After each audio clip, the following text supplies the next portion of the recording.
पत्रिका के शिक्षण विभाग के ऑनलाइन एजुकेशन में आप सभी का स्वागत है। मैं Swati Tandade, Sewri cross road MPS से आज आपको कक्षा 10वीं के हिंदी लोक भारती का जो हमारा पाठ है ईमानदारी की प्रतिमूर्ति, यह पढ़ाने वाली हूँ। यह पाठ आपको पहले पढ़ाया हुआ है। आज हम इसका रिवीजन करेंगे और इस पे जो स्वाध्याय में क्वेश्चन आंसर है या फिर हमारे कृति पत्रिका में किस प्रकार के क्वेश्चन आंसर आते हैं उसके हम आज प्रैक्टिस करेंगे। ईमानदारी की प्रतिमूर्ति, इस पाठ के जो लेखक है, रचनाकार है, सुनील शास्त्री जी है।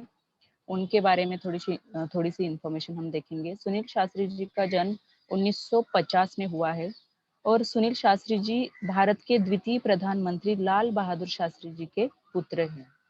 वे एक राजनेता के अलावा कवि और लेखक भी है और उनको कविता, संगीत और सामाजिक कार्यों में विशेष लगाव है। सामाजिक आर्थिक बदलाव पर अपने विचारों को वे पत्र पत्रिकाओं में व्यक्त करते हैं। मतलब उन्होंने राजनीति के साथ साथ उनकी जो रुचि है वो सामाजिक कार्यों में भी है या फिर उन्होंने कविताएं भी लिखी है, लेखक भी है।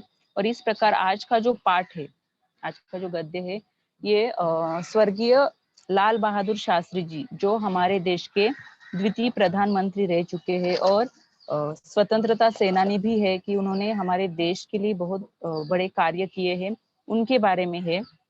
और इस पाठ के माध्यम से उनकी जो ईमानदारी है, सादगी, सरलता, सच्चाई और पर कातरता आदि गुणों को बड़े अच्छे ढंग से उन्होंने उजागर किया है।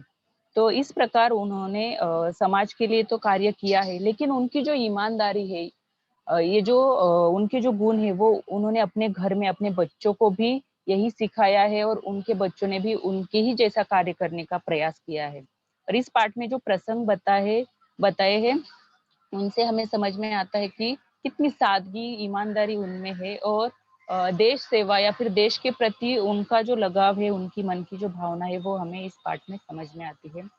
तो लाल बहादुर शास्त्री जी जो है, उनका जन्म 2 अक्टूबर 1904 में वाराणसी में हुआ है और उनकी मृत्यु 11 जनवरी 1966 में हुई है। और ये जो हमारे भारत के दूसरे प्रधानमंत्री है, तो इनका जो कार्यकाल है ये लगभग 18 महीने का ही हुआ है। इसके बाद उनकी मृत्यु हुई है। तो इस प्रकार उन्होंने कार्य किए हैं।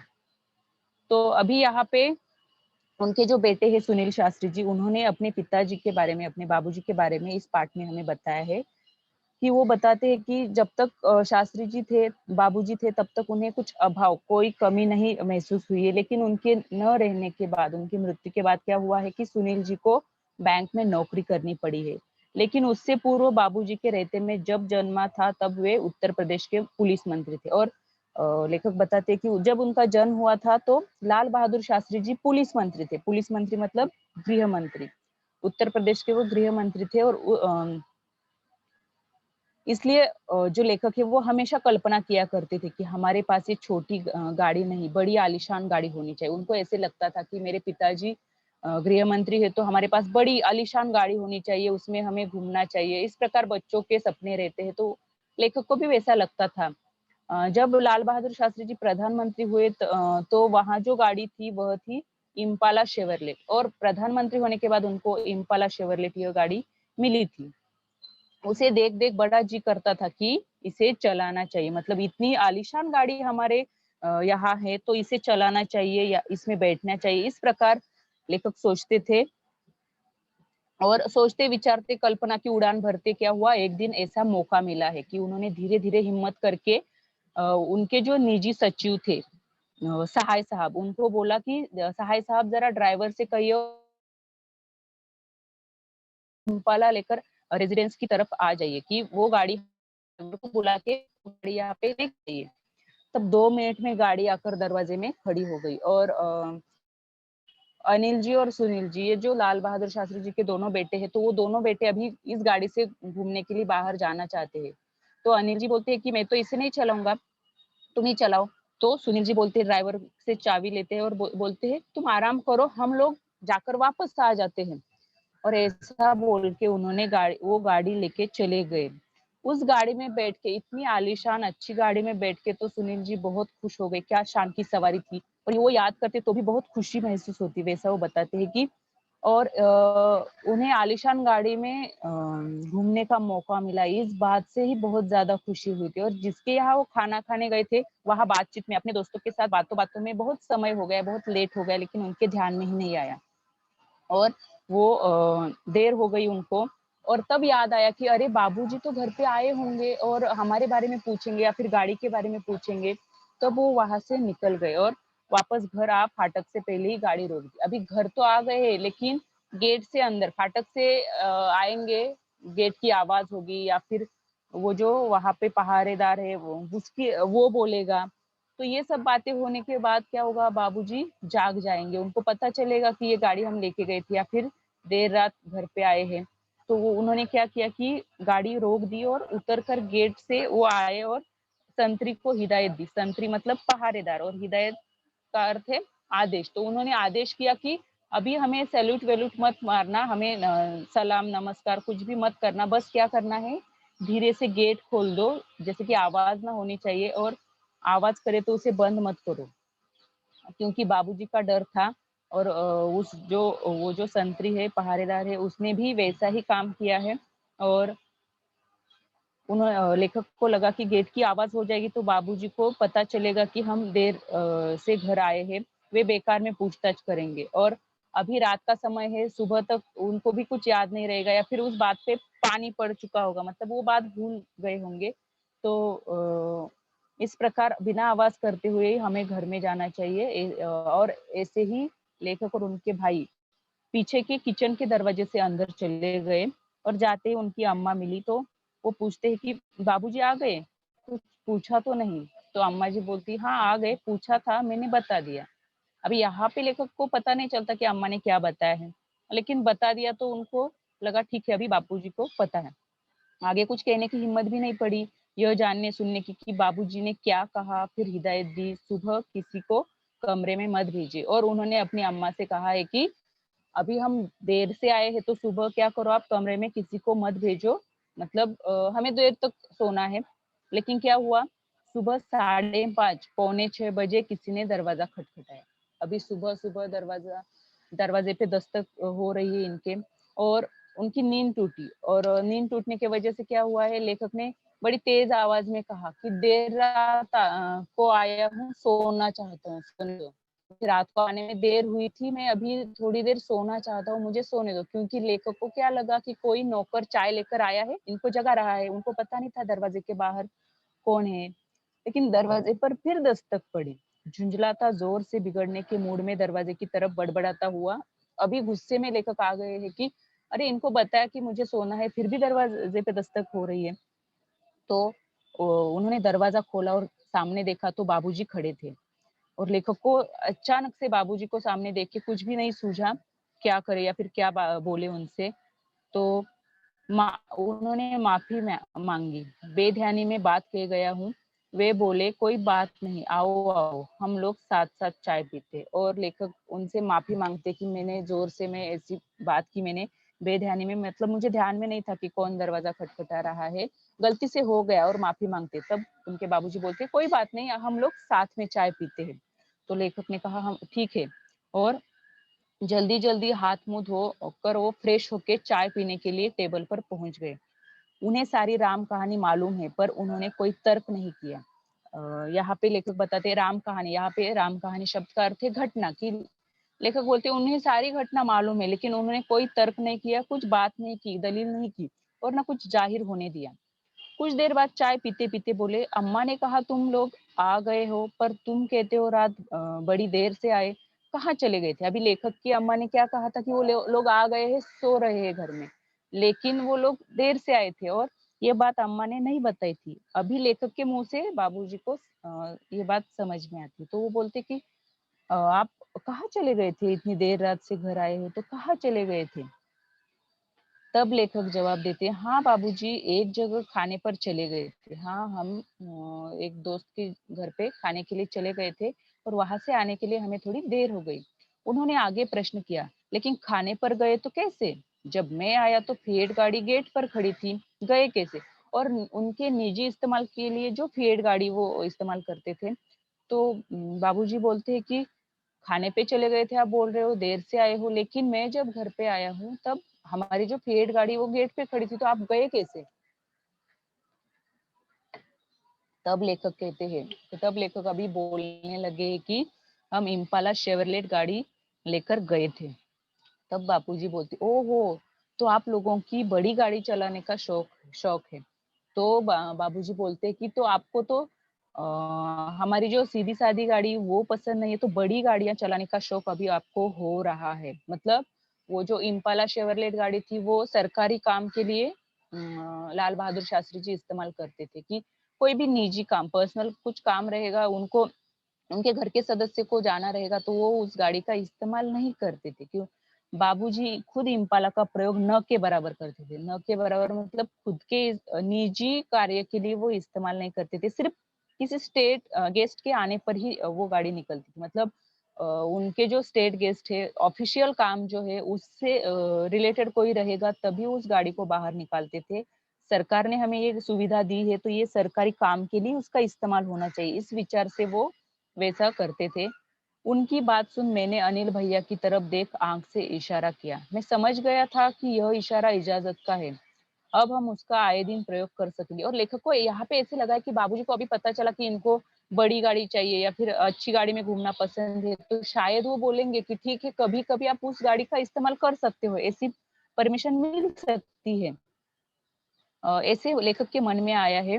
लेकिन क्या हुआ है, वैसा नहीं हुआ है। तो बाबूजी जो है चाय खत्म कर उन्होंने सुनील को जरा ड्राइवर को बुलाने के लिए कहा है। और ड्राइवर जब आया तब क्या हुआ है कि वो ड्राइवर से पूछते हैं, तुम लॉग बुक रखते हो ना? तो उसने कहा, हाँ मैं रखता हूँ। और उसकी एंट्री करते हो? तब ड्राइवर बोलते हैं, हाँ मैं एंट्री भी करता हूँ। तब लाल बहादुर शास्त्री जी पूछते कि कल ये दोनों गाड़ी लेके गए थे, तो कितने किलोमीटर इन्होंने गाड़ी चलाई? तो ड्राइवर बोलता है कि 14 किलोमीटर। तो उन्होंने आदेश दिया कि उसमें लिख दो 14 किलोमीटर निजी उपयोग। जो भी लॉग बुक है, गाड़ी का इस्तेमाल किया हुआ बुक है, उसमें क्या लिखना है कि यह गाड़ी हमने 14 किलोमीटर निजी उपयोग, पर्सनल काम के लिए हमने यूज की है। और उसका जो खर्च है वो खर्च हम इसमें 60 पैसे प्रति किलोमीटर के हिसाब से उसके जो पैसे होंगे वो हम यहाँ पे जमा करवा देंगे। और ये सब बातें सुनने के बाद लेखक और उनके भाई तो बहुत ज्यादा उदास हो गए। मतलब रोने का उनका मन हो रहा है। और जो रुलाई छूटी तो वह कमरे में भागकर पहुंचने के बाद भी काफी देर तक बंद हुई। दोनों रोने लगे कि अरे हमने तो कुछ अलग नहीं किया था। दोनों ही जन तक फूट फूट कर रोते रहे, कि उनको लगा हमने तो इतनी बड़ी गलती नहीं की थी कि बाबूजी ने 14 किलोमीटर हमने गाड़ी इस्तेमाल की तो उसके पैसे निजी कार्य समझ के भरने के लिए कहा है। मतलब यहाँ पे लाल बहादुर शास्त्री जी को जो ईमानदारी है, उनका जो अनुशासन है कि सरकारी चीजें जो है वो सरकारी काम के लिए इस्तेमाल करेंगे, निजी काम के लिए नहीं। इस प्रकार की ईमानदारी, सच्चाई यहाँ पे समझ में आती है। और उनकी जो सादगी है कि अभी वो खुद प्रधानमंत्री है तो खुद वो गाड़ी इस्तेमाल कर सकते थे, लेकिन वो वैसा नहीं करते हैं। ये सब बातें इस प्रसंग से हमें समझ में आती है। तो इस प्रकार लेखक को और क्या हुआ है, इससे लेखक और उनके भाई को यह बात समझ में आई है कि उनके जीवन में भी वो वैसा ही बर्ताव हुआ। मतलब अपने बापूजी जो ईमानदारी से चल रहे थे, वैसे ही उनके बच्चे भी ईमानदारी से चलने लगे हैं। इन सब प्रसंगों से उन्हें ये सब संस्कार यहाँ पे मिले हैं। अभी दूसरी बात लेखक यहाँ पे बताते हैं कि आपसे यह बात शान के तहत नहीं कर रहा हूँ कि ये बातें अब हमारे लिए आदर्श बन गई है। और लाल बहादुर शास्त्री जी का जो जीवन चरित्र है वो हम पढ़ेंगे तो हमें समझ में आता है कि उन्होंने जो कार्य किए हैं सबके लिए, उनके परिवार वालों के लिए और हमारे पूरे देश के लिए उनके कार्य आदर्श है, कि जिनका हमें हम अनुकरण कर सकते हैं। लेखक बताते हैं कि सक्रिय राजनीति में आने पर सरकारी पद पाने के बाद क्या उसका दुरुपयोग करने की हिम्मत मुझ में हो सकती? और वैसा जो भी हम सरकारी पद पे आए हैं, कुछ पद हमें प्राप्त हुआ है, तो उससे मिलने वाले जो भी हमें सुविधाएं हैं, तो हम उसका दुरुपयोग कैसे करेंगे? क्योंकि हमें वैसे ही संस्कार मिले हैं और वैसी हमारी हिम्मत भी नहीं हो रही है। और वो लेखक बताते हैं कि मेरे बच्चे हमेशा कहते हैं कि पापा आप हमें साइकिल से भेजते हैं, पानी बरसने पर रिक्शे से स्कूल भेजते हैं। कितने ही दूसरे लोगों के लड़के सरकारी गाड़ी से आते हैं और हम देखते हैं कि जो भी राजनेता है उनको सरकारी गाड़ियां दी जाती है, तो वो अपने निजी कार्य के लिए भी इस्तेमाल करते हैं और सरकारी कामों के लिए भी इस्तेमाल करते हैं। लेकिन जो अनुशासन है लाल बहादुर शास्त्री जी का, कि उनके बच्चों ने भी उसका पालन किया है कि सरकारी गाड़ी है तो अपने बच्चे स्कूल में भेजने के लिए या फिर हमें कहा खुद के काम के लिए जाने के लिए नहीं इस्तेमाल करनी चाहिए, कि उनके बच्चे शिकायत करते थे। बाकी सब जो लड़के हैं वो सरकारी गाड़ी से आते हैं, हमें आप साइकिल से या फिर रिक्शे से भेज देते हो। वे छोटे हैं, उन्हें कलेजा चीरकर नहीं बता सकता।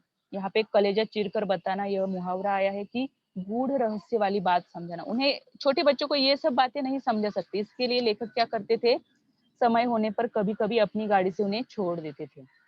अपना सरकारी ओहदा छोड़कर आया हूँ और आपके साथ यह सब जिक्र कर तनिक ताज़ा और नया महसूस करना चाहता हूँ। ओहदा, ओहदा मतलब पद।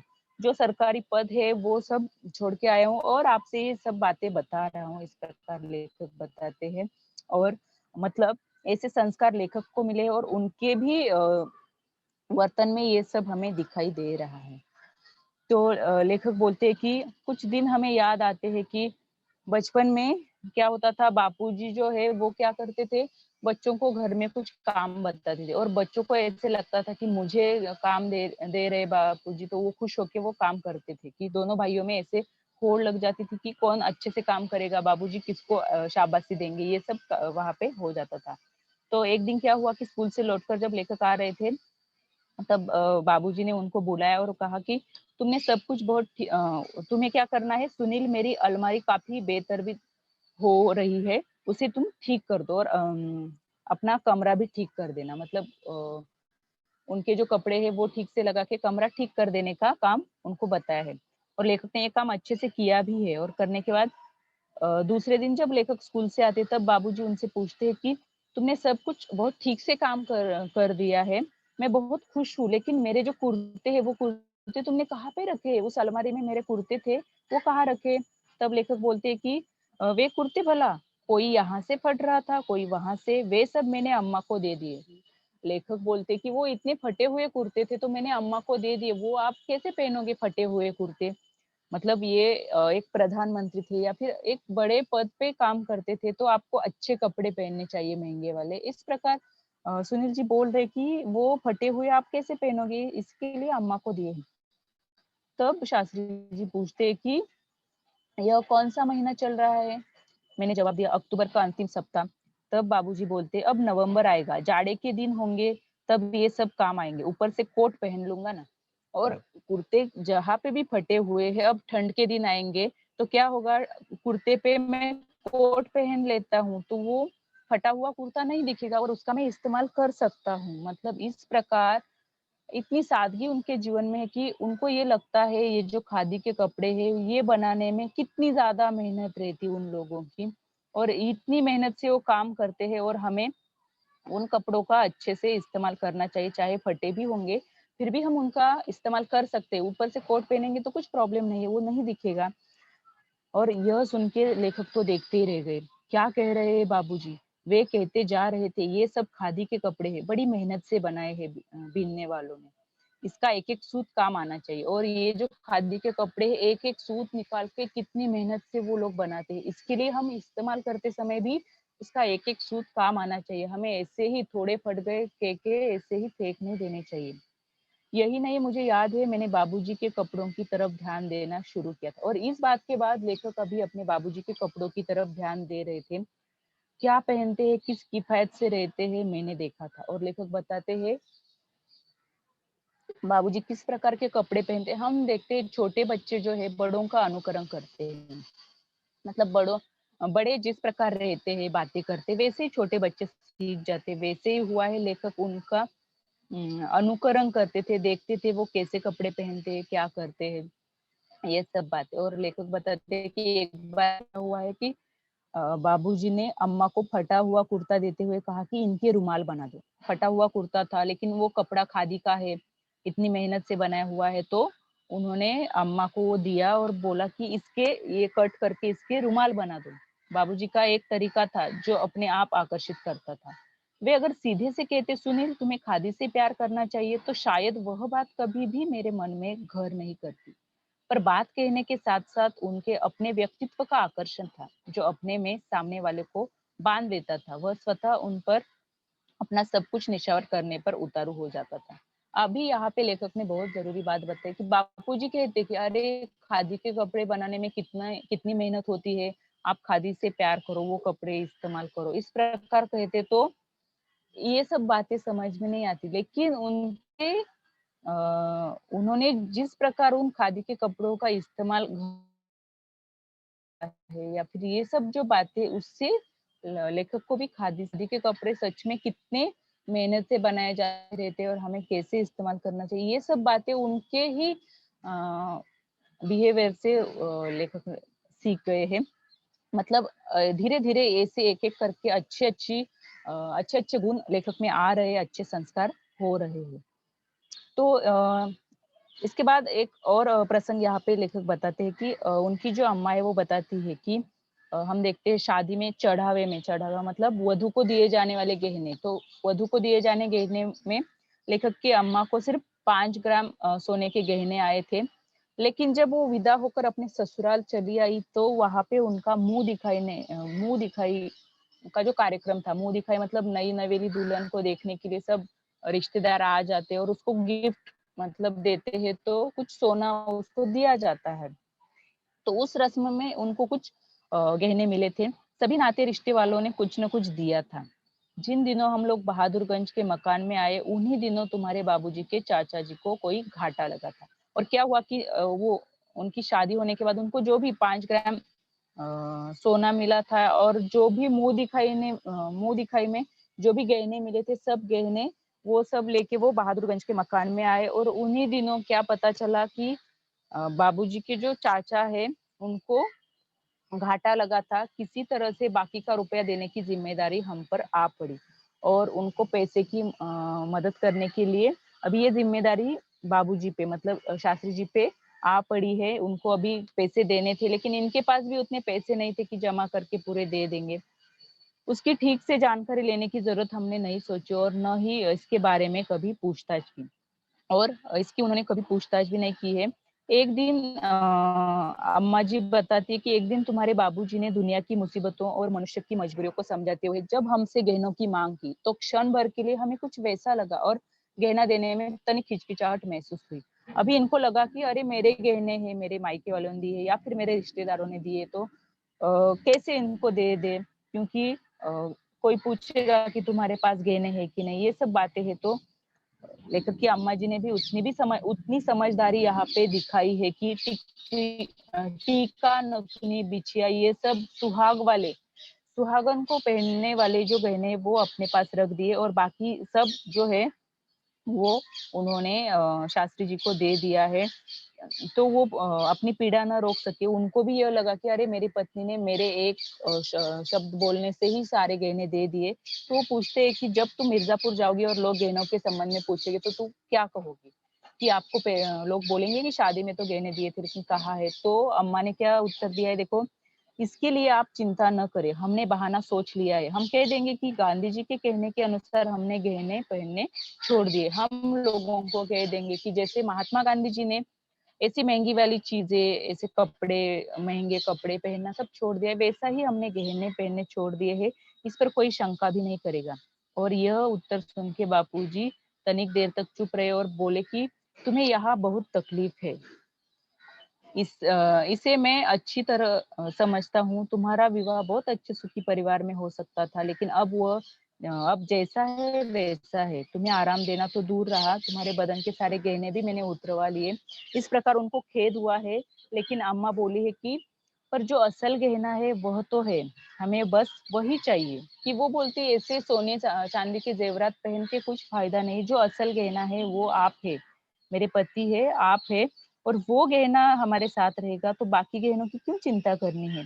समय आ जाने पर फिर बन जाएंगे, सदा ऐसे दिन थोड़ी रहेंगे। और वो कितनी समझदारी दिखाते हैं कि जब समय आएगा, हमारे पास पैसे आएंगे तो हम नए गहने बना देंगे। लेकिन ये दुख सुख लगा रहता है, लेकिन मैं आपके लिए कुछ सहायता कर सकती हूँ, ये मेरे लिए बहुत बड़ी बात है। मतलब इस प्रकार हमें इस पाठ से क्या सीख मिलती है कि उन्होंने एक दूसरे के बारे में भी कितना सोचा है। और किसी को मदद करनी है तो खुद के बारे में ना सोच के सामने वाले की जो परेशानी है उसे समझ के लेना चाहिए। इस प्रकार बताया है। और ईमानदारी की प्रतिमूर्ति, इस पाठ से हमें यह सीख मिलती है कि मनुष्य के जीवन में अनुशासन का बड़ा महत्व है। अनुशासन का पालन करने वाले व्यक्ति के कार्य व्यवस्थित रूप से पूर्ण होते हैं। कि जो भी व्यक्ति अनुशासन से कार्य करता है वो व्यवस्थित रूप से अच्छे से हो जाते हैं। अन्य लोग ऐसे व्यक्ति की प्रशंसा करते हैं और उससे प्रेरणा लेते हैं। और हम देखते हैं ऐसे जो अच्छे कार्य करने वाले लोग हैं उसकी प्रशंसा की जाती है और उनकी प्रेरणा भी ली जाती है। ये जो लोग है जो अच्छाई के कार्य कर रहे हैं उनमें अच्छे गुण है तो उनकी प्रेरणा ले उनका अनुकरण में रखा जाता है और उस प्रकार के कार्य हम करेंगे इसके लिए लोग प्रयास हैं। तो यह पाठ है, ऊपर स्वाध्याय के कुछ प्रश्न हैं वो हम देखेंगे। तो यहाँ पे आपको प्रश्न पहला आता है कि संजाल पूर्ण कीजिए। जो भी आकृति दी है वैसे आकृति आपको बनानी है और उसके जो उत्तर है वो वहां पे लिख देने हैं। इस पाठ में जो शास्त्री जी की स्वभावगत विशेषताएं आई है बताई गई है तो उस पे आधारित ये प्रश्न है कि शास्त्री जी की स्वभावगत विशेषताएं। तो उत्तर में हमें वैसा ही संजाल बना के उत्तर लिखना है कि ईमानदारी, सादगी, सरलता और दूसरों की सहायता करना, ये सब विशेषताएं हमें इस पाठ से दिखाई दी है, समझ में आई।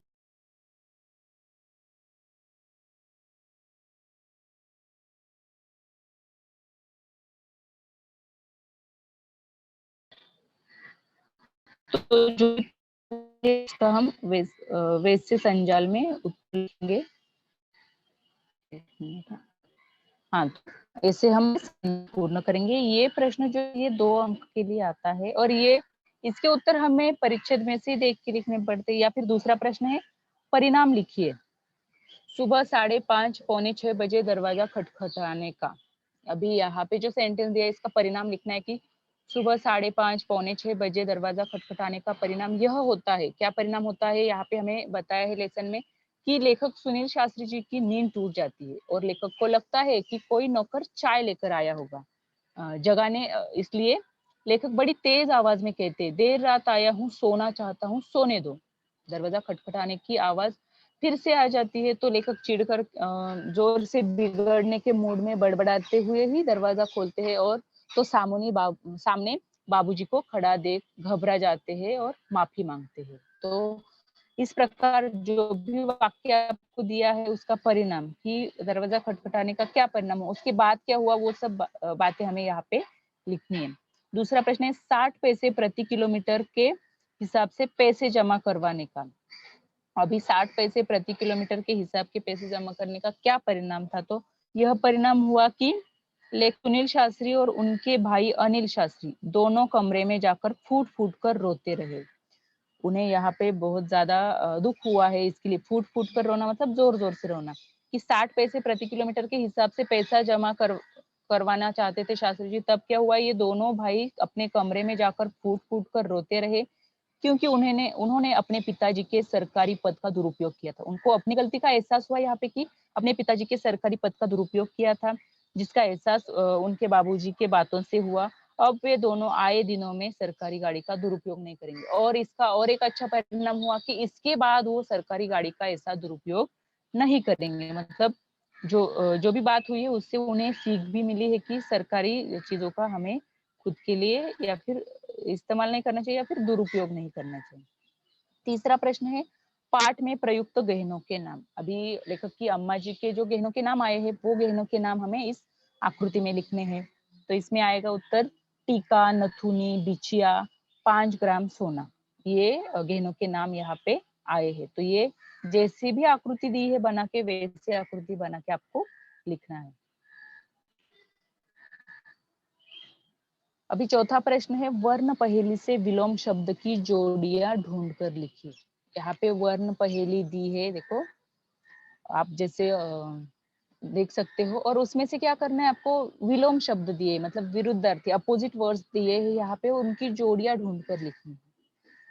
तो इन वर्ण पहेली से कौन से शब्द आएंगे, सदुपयोग और उसका विलोमार्थी शब्द है दुरुपयोग। अभी विलोमार्थी शब्द हम ऐसे क्रॉस मार्क से ही लिखते हैं।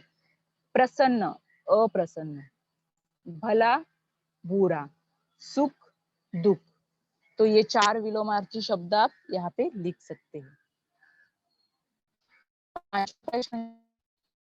कहना है वो है, इस वाक्य से अभिप्रेत भाव लिखिए। कि लेखक की माताजी जो बोलती है, हमने लास्ट में देखा है कि पर जो असल गहना है वह तो है। इस वाक्य में उनके क्या भाव थे, क्या बताना चाहती थी, तो वो विचार आपको लिखने हैं। आप अपने मन से यहाँ पे लिखते हो कि यहाँ पे आपको पूरे वाक्य में पहले से ही बताना है कि पर जो असल गहना है वह तो है। यह वाक्य लेखक की अम्मा ने लेखक के पिताजी को कहा। यह जो है हमने पिताजी को कहा था। इस वाक्य से उनका पति के प्रति जो प्रेम है और इससे क्या भावना दिखाई देती है कि उनके पति के प्रति जो प्रेम है वो दिखाई देता है। लाल बहादुर शास्त्री जी की पत्नी के इस कथन से यह पता चलता है कि उनके लिए अपने जीवन में जो लेना है वह स्वयं लाल बहादुर शास्त्री जी है। कि उन्हें ऐसे सोने चांदी के जेवरात, उनको वैसे गहने पसंद नहीं है, तो उन्हें लाल बहादुर शास्त्री जो स्वयं उनके पति है वो ही ज्यादा महत्व।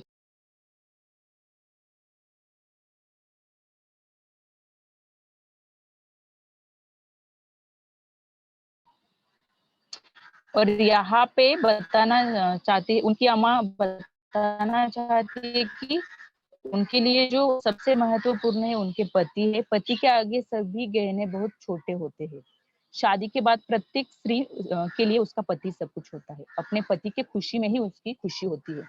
अब यहाँ पे उनकी माँ ने जो समझदारी की बातें की है या फिर उनके कार्य में सहयोग किया है, शास्त्री जी के कार्य में जो सहयोग किया, ये हमें यहाँ पे बताया गया है। और उन्हें सोने चांदी के गहने पसंद नहीं है, वो अपने पति को ही असली गहना समझ रही है। पति के आगे सब गहने छोटे होते हैं। और शादी के बाद जो भी पति मतलब अच्छे कार्य कर रहा है तो उसमें हमें उनका सहयोग करना चाहिए, हमें भी अच्छे कार्य करने चाहिए। इस प्रकार की भावना यहाँ पे उनकी दिखाई देती है।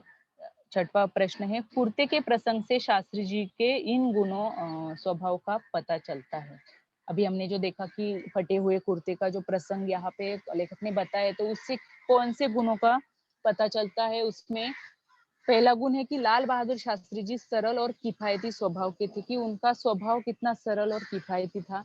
इतने बड़े पद पे होने के बाद भी उनके जो विचार है या फिर उनकी जो रहन सहन है कितनी सरल और सादगी उनमें थी। और महत्वपूर्ण दूसरी बात यहाँ पे बताई कि वे मेहनत और पैसों का मोल जानते थे। कि वो समझते थे कि हर काम में कितनी मेहनत होती है या फिर जो पैसों का मोल है वो जानते थे। ये बातें हमें यहाँ पे लिखनी है। पाठ में प्रयुक्त परिमाणों की सूची तैयार कीजिए। अभी इस पाठ में कुछ परिमाण आए हैं, वो परिमाण हमें लिखने हैं। मतलब जो 14 किलोमीटर शब्द आया था कि जो उन्होंने ट्रैवलिंग किया था, अंतर उन्होंने जो भी गाड़ी चलाई थी तो उसका परिमाण किलोमीटर यह आया है। और दूसरा जो सोने के लिए आया है परिमाण ग्राम। तो ये दोनों परिमाण पे ध्यान में रखने आपको, किलोमीटर और ग्राम। आठवां प्रश्न है, पर शब्द के दो अर्थ लिखकर उनका स्वतंत्र वाक्य में प्रयोग कीजिए। देखो यहाँ पे पर शब्द है, पर शब्द के दो अलग अलग अर्थ है और दो अलग अलग अर्थ लिख के आपको अपने मन से कोई भी वाक्य बनाना है, लेकिन अर्थ तो यही आएगा। तो पर का पहला अर्थ है पंख। जो पंछी के पंख रहते हैं उसे पर बोलते हैं, हम पर शब्द इस्तेमाल करते हैं। तो पर शब्द का वाक्य आएगा, पंख अर्थ का पक्षी को दो पर होते हैं। मतलब यहाँ पे हमने पंख इस अर्थ से इस वाक्य में प्रयोग किया है कि पक्षी को दो पर होते हैं। और दूसरा जो पर का अर्थ है परंतु, तो उसका वाक्य आएगा, मैं स्कूल जाने वाला था पर मैं जा न सका। मतलब यहाँ पे मैं स्कूल जाने वाला था परंतु मैं जा न सका। परंतु इस शब्द का अर्थ है पर। तो ऐसे आप वाक्य अपने मन से बना सकते हो, वाक्य में इन शब्दों का प्रयोग कर सकते हो। अभी हमारे जो कृति पत्रिका में भी परिच्छेद में जो चौथा प्रश्न रहता है स्वमत अभिव्यक्ति का, वही प्रश्न यहाँ पे हमें दिया है कि सादा जीवन उच्च विचार विषय पर अपने विचार लिखिए। कि इस पाठ से हमें जो सादा जीवन और उच्च विचार रखने की सीख मिली है, तो इस पे आपको अपने विचार लिखने, आप अपने विचार से लिख सकते हो। जो भी व्यक्तियों को आपको उदाहरण देने हैं वो उदाहरण आप यहाँ पे दे सकते हो। यहाँ पे आप उत्तर देख सकते हो इस प्रकार, या फिर अपने मन से भी लिख सकते हो। संपूर्ण विश्व में सरल और सादे जीवन को महत्व दिया जाता है। संपूर्ण संसार में बहुत से महान व्यक्ति होकर गए हैं, जिन्होंने अपने सादे जीवन और उच्च विचारों से संसार के लोगों के दिलों को छुआ है। हमारे समाज में ऐसे बहुत व्यक्ति है कि जो सादा जीवन व्यतीत करते थे, लेकिन उनके उच्च विचारों से हमारे पूरे समाज को, हमारे देश को बहुत ज्यादा फायदा हुआ है और लोगों के लिए उन्होंने कार्य किए। इसमें उदाहरण है कुछ स्वामी विवेकानंद जी, महात्मा गांधी जी, लाल बहादुर शास्त्री जी या फिर डॉक्टर एपीजे अब्दुल कलाम जी। और न जाने ऐसे कितने महापुरुष हमारे देश में है जिन्होंने साधारण कुल में जन्म लिया था और अपने सद्गुणों और परिश्रम से बहुत ऊंचे उठ गए। कि उन्होंने साधारण कुल में जन्म लिया, लेकिन अपने कार्य से, अपनी होशियारी से, अपने गुणों के वजह से, अपने परिश्रमों की वजह से वो बहुत ऊंचाई तक जा चुके हैं, बहुत अच्छे कार्य कर चुके हैं, अच्छा पद प्राप्त कर सके और समाज को भी बहुत लाभदायक उन्होंने कार्य किए हैं। सभी मनुष्यों को अपने जीवन में सादगी लाना और बुरे विचारों को अपने जीवन से दूर कर देना चाहिए। अभी दूसरे पैराग्राफ में आप ये बता सकते हो कि हमें वो इस सीख से हमें क्या करना चाहिए अपने जीवन में, कि हमें भी अपने जीवन में सादगी लानी चाहिए, हमारे अंदर जो बुराइयां है उसको दूर कर देना चाहिए। यह अपने आप में एक महान गुण है। अपने जीवन को सादा बनाने के लिए अपने दोषों को दूर करना बहुत आवश्यक है। और हम देखते हैं कोई भी इंसान परफेक्ट, मतलब पूरा सर्वगुण संपन्न नहीं रहता है, उसमें अच्छी बातें रहती है, बुरी भी बातें रहती है। तो हमें क्या करना है, स्वयं मूल्यमापन करके हमारे अंदर जो भी बुरे गुण है वो दूर, तभी हमारे अंदर और भी ज्यादा अच्छे गुण आ। जो भी सादा जीवन जीता है वो आत्मनिर्भर होता है। सभी मनुष्यों का जीवन सादा होना चाहिए और उच्च विचार होने चाहिए। हम देखते हैं हर इंसान के जो विचार है वो उच्च तरह के, मतलब अच्छे विचार होने चाहिए सबके प्रति, तो ही वो अपने जीवन में सफल हो सकता है। जो व्यक्ति अपने जीवन में सादा जीवन, उच्च विचार का पालन करता है, वह सफलता की मंजिल पर पहुंच जाता है। मतलब इस प्रकार हमें ऐसे हमारे जीवन में भी सादा जीवन और उच्च विचार का पालन करना चाहिए और दूसरों को भी इसके बारे यह करने के लिए प्रेरित करना चाहिए। ऐसे आप अपने विचार अपने शब्दों में लिख सकते हो। यहाँ पे व्याकरण के कुछ प्रश्न है भाषा बिंदु में, कि वाक्यों को व्याकरण के नियमों के अनुसार शुद्ध करके फिर से लिखिए। अभी कृति पत्रिका में ऐसे भी प्रश्न आते हैं कि आपको वाक्य दिए जाते हैं और उसमें कुछ मिस्टेक्स रहती है, उन शब्दों में कुछ गलतियां रहती है, वो दूर करके आपको वाक्य फिर से लिखना पड़ता है। पहला वाक्य है, करामत अली गाय अपनी घर लाई। अभी ये वाक्य पढ़ने के बाद हमें समझ में आता है कि ये ठीक से इसमें बहुत ज्यादा मिस्टेक्स है। तो क्या मिस्टेक्स है वो हमें ढूंढनी है और शुद्ध वाक्य करके लिखना है। और जो भी शब्द हमने लिखे हैं शुद्ध करके, उसको अंडरलाइन आपको करना ही है। तो इसका आएगा, करामत अली गाय अपने घर ले आए। अपनी और लाई, इन दोनों दो शब्दों को हमने बदल के अपने और आए ऐसे शब्द प्रयोग किए हैं। लक्ष्मी को एक जुब्बेदार पूंछ था। अभी यहाँ पे जुब्बेदार और था, दो शब्द शुद्ध करके लिखने हैं। लक्ष्मी की एक जुब्बेदार पूंछ थी।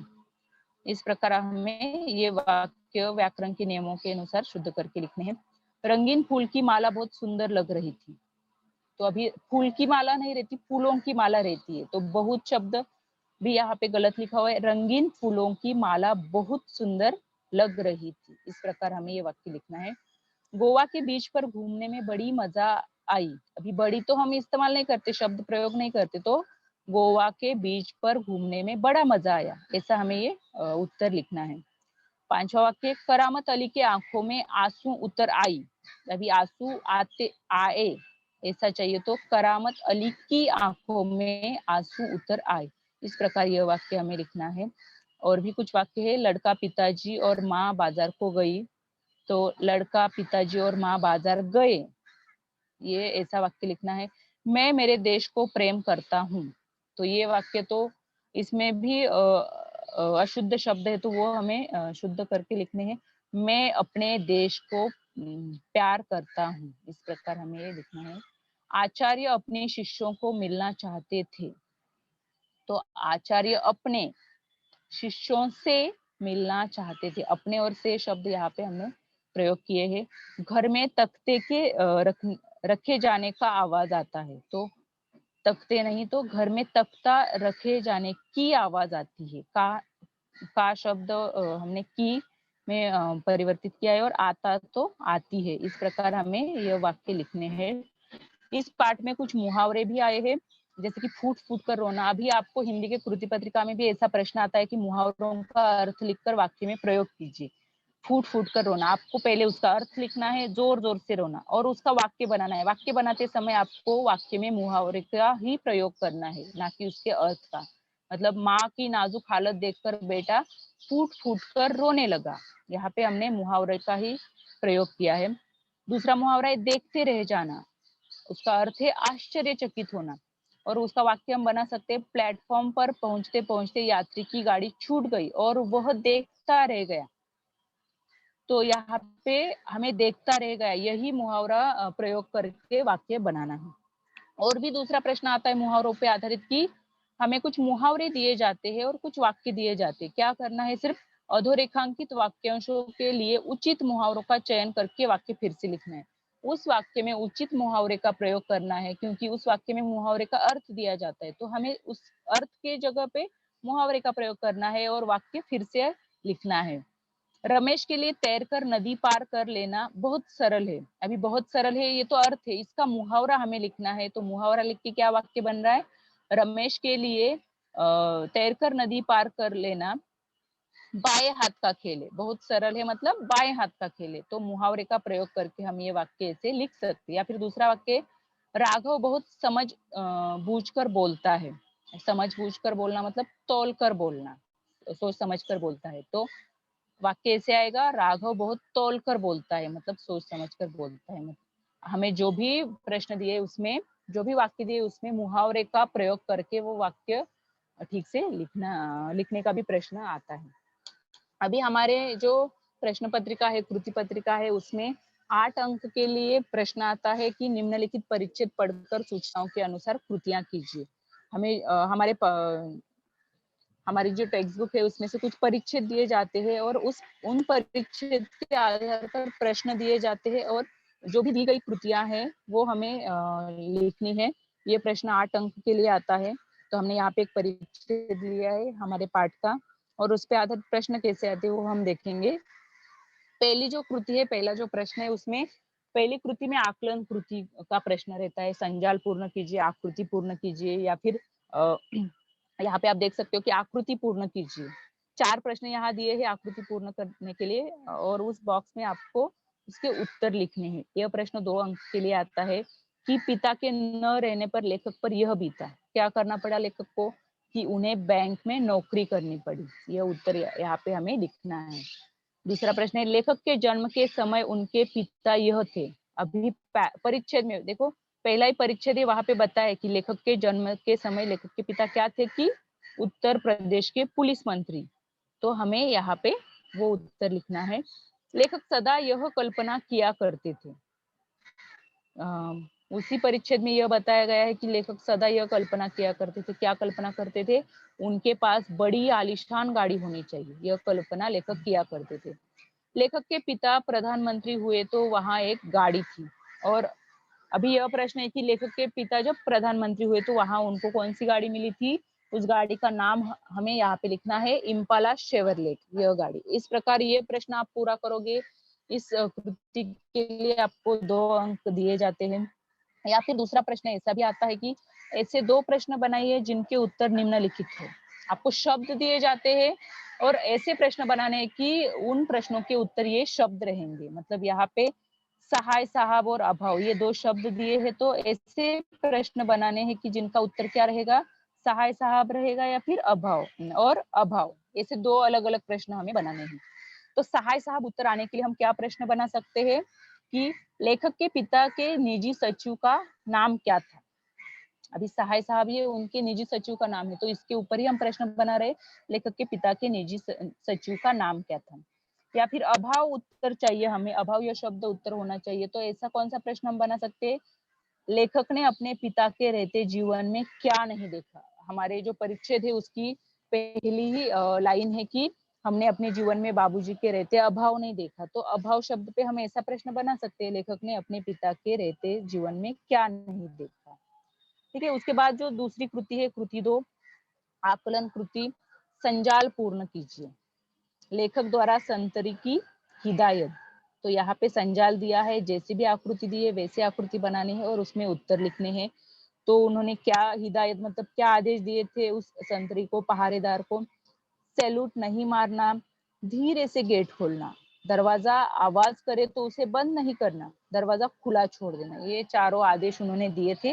वो हमें परिच्छेद, आप जब परिच्छेद पढ़ोगे तो उसमें से आप ये लिख सकते हो। परिच्छेद पढ़ना है और उसमें से लेखक द्वारा संतरी को जो हिदायत दी गई थी वो यहाँ पे लिखनी है। या फिर दूसरा प्रश्न है, उत्तर लिखिए। लेखक हमेशा कल्पना किया करते थे। अभी इसका उत्तर लिखना है कि लेखक क्या कल्पना किया करते थे। तो क्या कल्पना किया करते थे? बड़ी आलीशान गाड़ी की। या फिर लेखक को इस बात का गर्व था।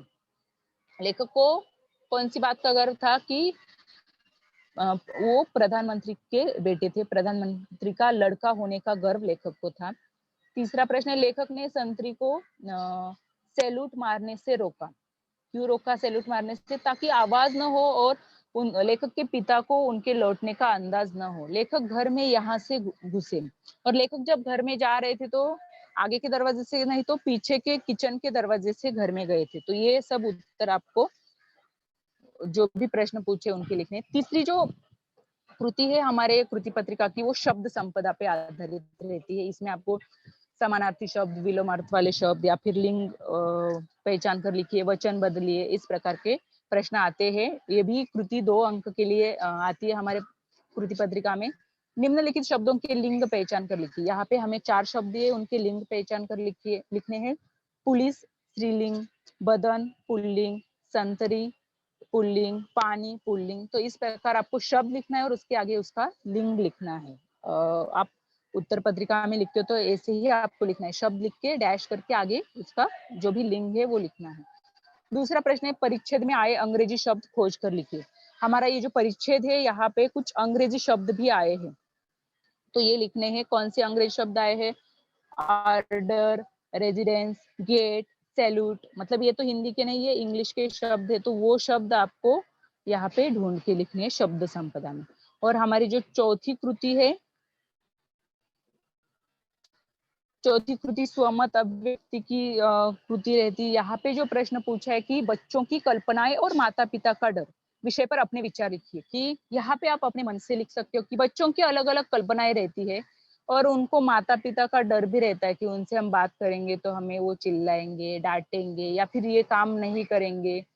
तो इस प्रकार उनके मन में जो डर रहता है, इस विषय पे आपको अपने विचार लिख सकते हो। इसमें आप लिख सकते हो कि बचपन में बच्चों को हर चीज के बारे में उत्सुकता होती है, उनके मन में तरह तरह की कल्पनाएं आती है। कुछ बच्चे अपने पेरेंट्स को, अपने माता पिता को वो सब बता देते हैं, कुछ बताते नहीं, माता पिता से घबराते हैं या फिर बच्चों से कुछ गलतियां हो जाती है और कुछ बच्चे डर के कारण गलतियों को अपने माता पिता से छुपाने का प्रयास करते। लेकिन जब ये गलतियां माता पिता को समझ में आती तब उनको बड़ा दुख होता है और बच्चे भी बड़े लज्जित होते हैं। इस तरह की गलतियों को अपने माता पिता को न बताकर बच्चे बड़ी भूल करते हैं। अपनी गलतियों को अपने माता पिता से बताने में ही बच्चों का फायदा है। चाहे वो डांट खाएंगे लेकिन उससे वो सुधर जाएंगे या फिर उससे कुछ अच्छी राह पे चले जाएंगे। इसलिए उनको अपने माता पिता को सब बातें बतानी चाहिए और ऐसे बच्चे भविष्य में इस तरह की गलतियां करने से बचे रहते हैं। माता पिता सदा अपने बच्चों के हित के बारे में ही सोचते, इसलिए बच्चों को भी अपने मन में उत्पन्न किसी तरह की कल्पना के बारे में माता पिता को बताना चाहिए, उनकी सलाह लेनी चाहिए।